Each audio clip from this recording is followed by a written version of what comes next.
Well, Dr. Herr's beautiful presentation is a great segue into what I'm going to be talking about, which is what my vision of healthcare is going to be like in the future. And I'm not actually talking about the really distant future. I'm talking probably within our lifetime, certainly within the next 10 to 20 years. And it's going to be, again, as you just heard, I think a confluence of many of the fields that you've heard a lot about: regenerative medicine, stem cell biology, bioengineering, bioinformatics, genomics, proteomics. And what I'll do is I'll quickly define what those terms are so you can get a vision of what I think it'll be like when we go to the physicians in the next decade. So stem cells, everybody's heard about that. There's really nothing all that mystical about that term. And in fact, what was pointed out to me actually was a Hebrew term, a Hebrew prayer that actually maybe presaged the field of stem cell biology. The prayer is, "Every day in his goodness, he renews the act of creation." Well, that's stem cells. Stem cells really are the most primordial cells of the body or of a particular organ. They're the seeds, if you will, the vanilla ice cream that gets molded into the rich diversity of flavors, the banana split, the chocolate sundae. But what this notion that these cells, these very malleable cells, exist all throughout development, from the earliest stages to the latest stages, have taught us an enormous amount about development, about injury, about disease, about regeneration. For me personally, this came, and it wasn't mentioned, but I'm also a pediatrician. And I became very, very early on, even as an intern, I became very impressed with how it is that babies and kids can rebound from injuries that would absolutely devastate an adult. And I talked to my professors, and they would say, kids do that. You know, but nobody knew why. Generations of pediatricians knew this, but nobody knew why. And I became intrigued, I guess, to use some of Dr. Pearl's guidance, and started trying to figure out at least what some of the molecular and cellular basis of that might be. And through a long series of experiments, found that at least some of that plasticity was programmed in cells that came to be called stem cells. Because this was in the nervous system, an organ that was thought to be absolutely rigid, this sort of helped give rise to the notion that maybe there is such a thing as regenerative medicine. In other words, medicine that just doesn't kind of block a disease process, but actually starts over again. So the notion of repair in regenerative medicine is essentially rebooting the computer, reseeding the lawn. Essentially, it's developmental biology redux. It's kind of doing a mulligan, if you like to play golf. And we learned that you could pull out cells from the entire continuum of human life, from the earliest stages where you were just a few cell embryo, and these became called embryonic stem cells, all the way to adulthood, where you still had very plastic cells, maybe a little bit more limited. But these cells, once you took them out and you expanded them, they could do many interesting things.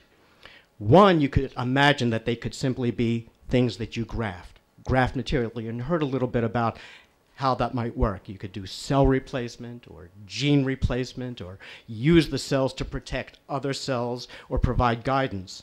But we also learned that these cells in a dish could be models of a person. In other words, model development, model a disease, model even an individual's kind of propensities. Now, what do I mean about that?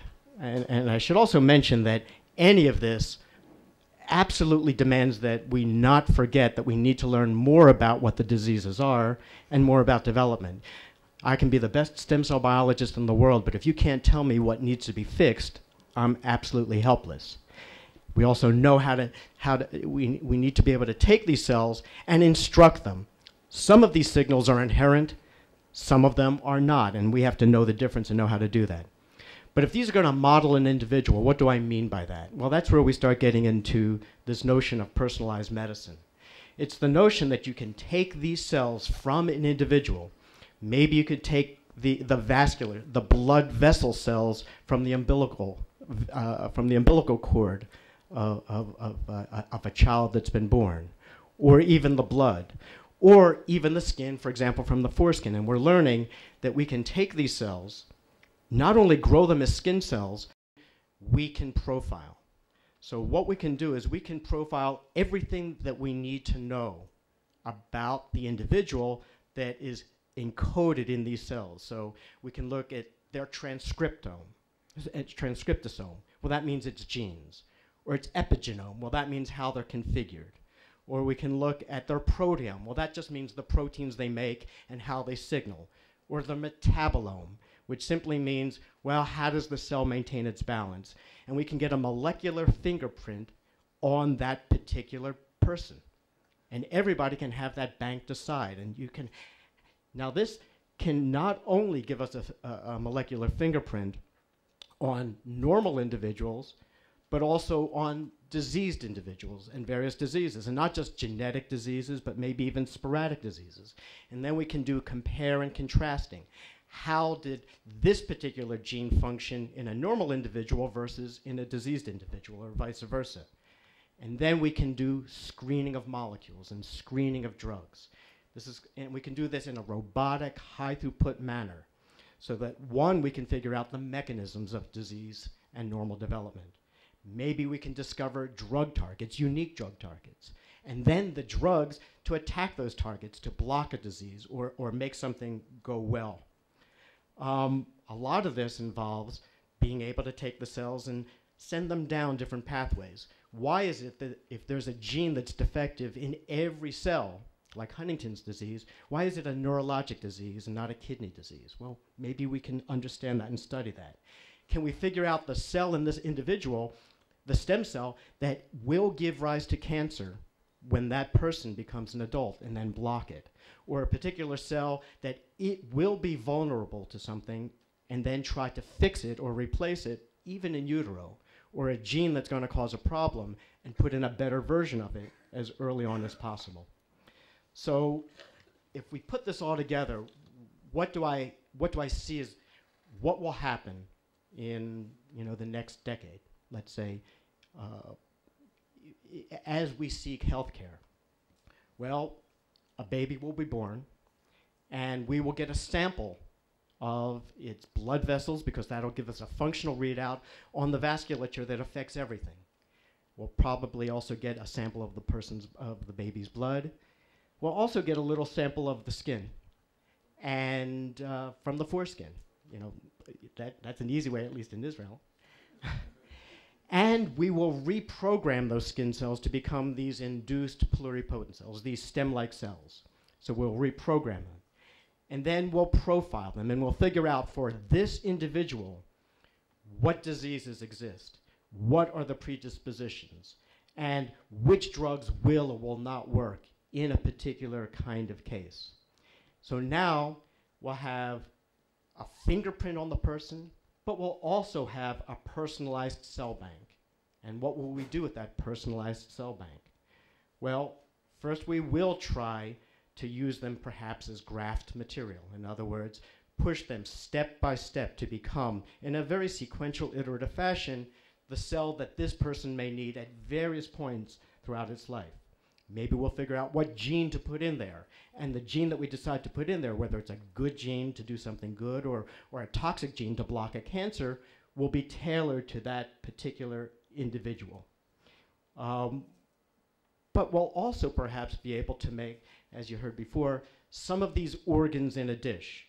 Perhaps these neurovascular units that you can then transplant into a patient when that kid needs it, or who now maybe is an adult that's suited to that patient because it was created with its own cells. Here's where now not only bioinformatics but bioengineering comes in, because these organs will be created with biomaterials with the patient's own cells in a dish to be a kidney or a bladder or a heart or a joint. So this, I think, is not an unrealistic way of looking at what future medicine will be. So let me just end with, what are the challenges? Well, cost.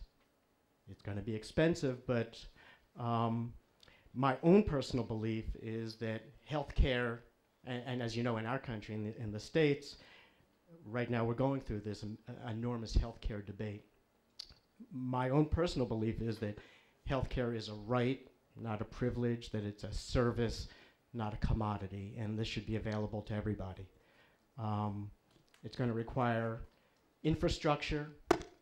It's going to make sure that everybody has equal accessibility to this kind of technology of equal quality.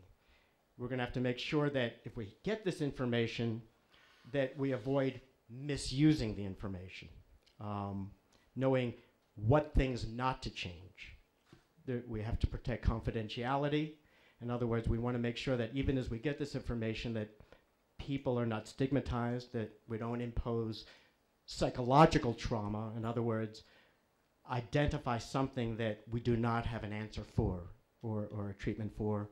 We want to avoid misdiagnoses, and that simply may be the fact that we are developing better and new technologies.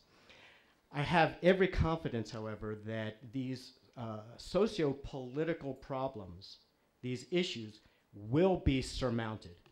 And then that will leave us with the most glaring and greatest obstacle of all, which is basically the biology itself. That still is the biggest challenge of all. How do you mold cells? What needs to be fixed? I also hope that the targets of these kind of treatments and these insights will not simply be the high-tech, high-profile, very complex diseases, but that we can also then start applying this to more important, maybe even far-ranging problems like nutrition, prevention, immunization, in not only high-tech countries, but also developing countries. And I'm very impressed with what I've seen in Israel. I have many colleagues in the stem cell field that work here, and I think actually Israel will be a leader in everything that I just described. Thank you.